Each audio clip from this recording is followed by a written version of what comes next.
రద్దు చేసిన అంబేద్కర్ గురుకుల పాఠశాలను వెంటనే పునరుద్ధరించకపోతే నారా లోకేష్ ఇంటిని ముట్టడిస్తామని హైకోర్టు విశ్రాంతి జడ్జి డాక్టర్ జడా శ్రవణ్ కుమార్ హెచ్చరించారు.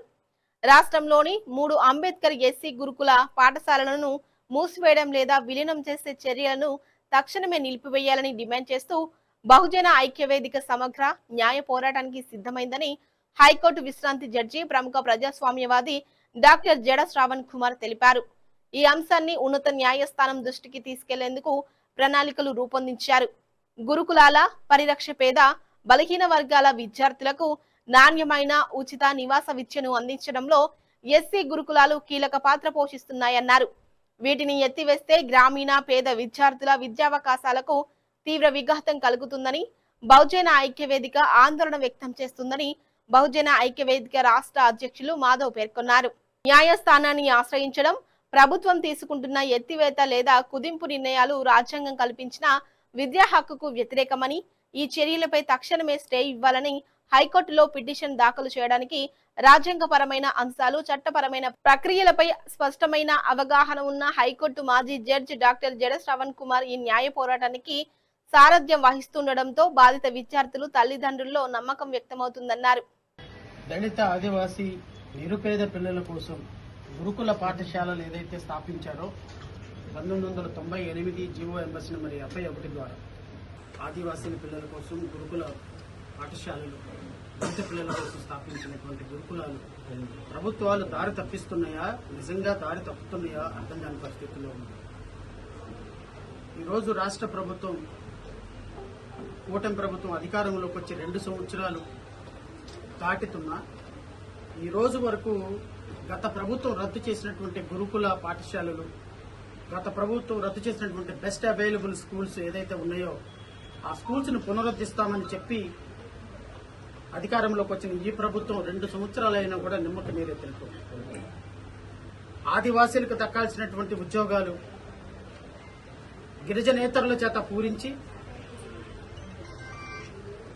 గిరిజన పాఠశాలల్ని తుంగలో తొక్కి ఈరోజు డాక్టర్ బిఆర్ అంబేద్కర్ స్ఫూర్తితోటి సాగుతున్నటువంటి గురుకుల పాఠశాలల్ని ఐఐటి పాఠశాలలని, లేకపోతే అడ్వాన్స్డ్ మోడల్ టెక్నాలజీని చెప్పేటువంటి పాఠశాలలని చదువుతున్నటువంటి పిల్లల్ని ఆగస్టు నెలలో ఒక స్కూల్లో ఒక విద్యార్థి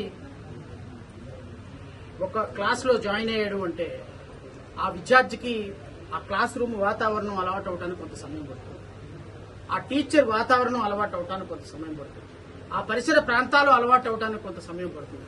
అందుకనే right of free and compulsory education act లో ఎక్కడైతే స్కూల్ ఉంటుందో ఆ స్కూల్ 1/2 కిలోమీటర్ పరిధిలో మాత్రమే పిల్లలు చదువుకునే వాతావరణం ఉండాలి అని చట్ట నిబంధన ఉంది. ఈ రోజు రాష్ట్ర ప్రభుత్వం ఒక దుర్మార్గపు జీవో ద్వారా ఈ స్కూల్స్ ని, గురుకుల పాఠశాలల్ని అడ్వాన్స్ మోడల్లో తీసుకెళ్తున్నామని, ఇంటర్మీడియట్ పిల్లల కోసం ఐఐటి కోచింగ్ సెంటర్లు పెడుతున్నామనేటువంటి ఒక సాకుతో గత 4 నెలల నుంచి 3 నెలల నుంచి చదువుకుంటున్నటువంటి పిల్లల్ని ఈ రోజు 3 గురుకుల పాఠశాలని రద్దు చేసి ప్రభుత్వం నిజంగానే ఐఐటి కోచింగ్ సెంటర్ పెట్టాలంటే వేరే ప్రెమిసెస్ అద్దెకు తీసుకోవచ్చు, వేరే కాలేజీలను పెట్టొచ్చు, వేరే బిల్డింగ్ అద్దెకు తీసుకోవచ్చు, ఆ బిల్డింగ్ అద్దెకు తీసుకుని ఆ బిల్డింగ్ లో పెట్టొచ్చు. అలాగా బిల్డింగ్ తీసుకుని పెట్టడంలో మేము కూడా తోడ్పాటు సహకరిస్తాం. అలా పెట్టడం మా పిల్లలకు కూడా అవసరమే. కానీ ఒక ప్రాణం తీసాము, ఇంకో ప్రాణం పోసాము అన్నట్టు నిజంగా చదువుకుంటున్నట్టు పిల్లల్ని 3 నెలలు 4 నెలల నుంచి చదువుకుంటున్నటువంటి 6వ తరగతి 7వ తరగతి 8వ తరగతి పిల్లల్ని ఈ రోజు మధ్య మార్గంగా క్లోజ్ చేసి మీ ఇష్టం వచ్చినట్టు పలానా స్కూల్కి వెళ్ళండి, ఎక్కడ ఖాళీలు ఉన్నాయో అక్కడికి వెళ్ళండి అని చెప్పి ఈ రోజు అర్ధాంతరంగా పిల్లల్ని వేరే ఊళ్ళకి తరిమేసేటువంటి కార్యక్రమాన్ని జేవీరావు భీమరావు పార్టీ తీవ్రంగా ఖండిస్తుంది. దీనికి ఖచ్చితంగా మద్దతు ఉంటుంది. నేను నారా లోకేష్ ను కూడా హెచ్చరిస్తున్నా. ఆల్రెడీ తాడికొండలో ఉన్నటువంటి పేరెంట్స్ మొత్తం దీని మీద కేసు వేశాం. కేసు హైకోర్టులో నడుస్తుంది. పిల్లల్ని భయపెట్టి, పిల్లల చేత నో అబ్జెక్షన్ తీసుకుని, తల్లిదండ్రుల చేత భయపెట్టి, తల్లిదండ్రుల చేత టీసీలు తీయించుకొని వేరే స్కూల్లో బలవంతంగా జాయిన్ చేసినప్పటికీ కూడా ఈ ఉద్యమం ఖచ్చితంగా ఒక మహోద్యమంగా మారుతుంది.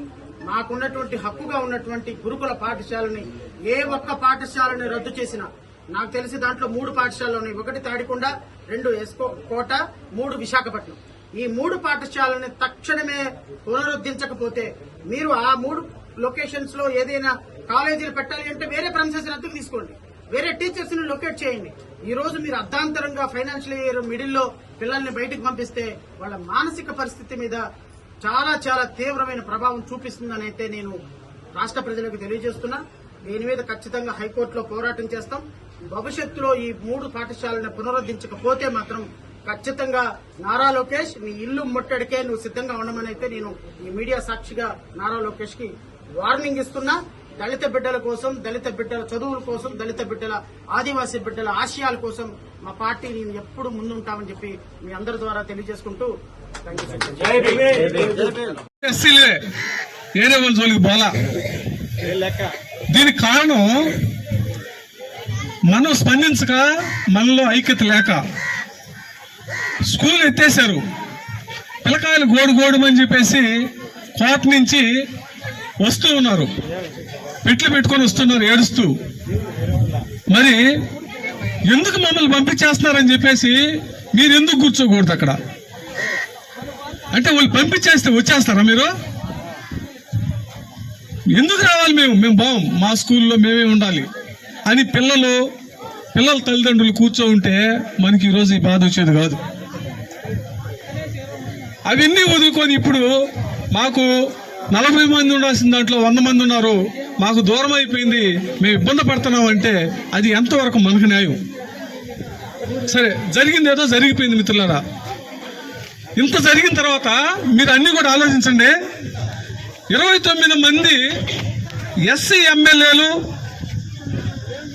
ఎంపీలు ఉన్నారు, 29 మంది ఉన్నారు. మందిని పంపించారు ఇక్కడికి.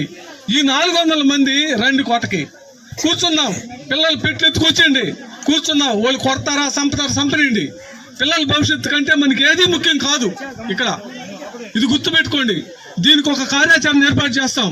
పిల్లల తల్లిదండ్రులు రెడీ అవ్వండి, రండి, కూర్చుందాం, టెంట్ వేసుకుందాం, కూర్చుందాం. ఖర్చులన్నీ మేము పెట్టుకుంటాం. ఎన్ని రోజులకైనా సరే మన స్కూల్ మనకు కావాలి, కోట స్కూల్. ఆ స్కూల్ నుంచి ఎంతో మంది, వేల మంది వెళ్ళిపోయారు. మంచి స్థాయిలో కలెక్టర్లు, ఎస్పీలు అయ్యి, డాక్టర్లు అయ్యి, ఇంజనీర్లు ఉన్నారు. ఒక్కడు కూడా పట్టించుకోవడం లేదు. వీళ్ళు వచ్చి అక్కడికి వచ్చి ఫంక్షన్ చేసుకుంటారు, మేము ఓల్డ్ స్టూడెంట్స్ అని. మరి ఈ రోజు ఇంత జరిగితే ఒక్కడు రాల. వీడు ఈ చదువుకొని లబ్ధి పొందినోడు అదే స్కూల్లో ఒక్కడొచ్చి నా బిడ్డలు నాకంటే నా తర్వాత వీళ్ళు ఎదగాలి కదా అని చెప్పేసి ఒక్కడు రాలా. మరి ఇదంతా మనం ఆలోచించాలి కదా. వీళ్ళందరినీ ఉతికారేద్దాం. మేము ఒక కార్యాచరణ తీసుకుంటున్నాం. ఖచ్చితంగా మీరు అక్కడికి రండి. వచ్చిపోయే వాళ్ళు వచ్చిపోతుంటారు, చెప్పేవాళ్ళు చెప్పిపోతుంటారు. అది కాదు, మనం లోకల్ ఇక్కడ ఉన్నాం, ఇక్కడ నిర్ణయం తీసుకున్నాం. మనం ఇక్కడ నిర్ణయం తీసుకున్నాం, కూర్చొని మన స్కూల్ వచ్చే వరకు మనం ఆగకుండా చేస్తారని కోరుకుంటూ మీ అందరికి చేతులెత్తి మీ తల్లిదండ్రులకి. రాష్ట్రంలో రద్దు చేసిన అంబేద్కర్ గురుకుల పాఠశాలను వెంటనే పునరుద్ధరించాలని, లేని పక్షంలో విద్యాశాఖ మంత్రి లోకేష్ బాబు నివాసాన్ని ముట్టడించాల్సి వస్తుందని హైకోర్టు రిటైర్డ్ జడ్జి డాక్టర్ జడ శ్రవణ్ కుమార్ హెచ్చరించారు.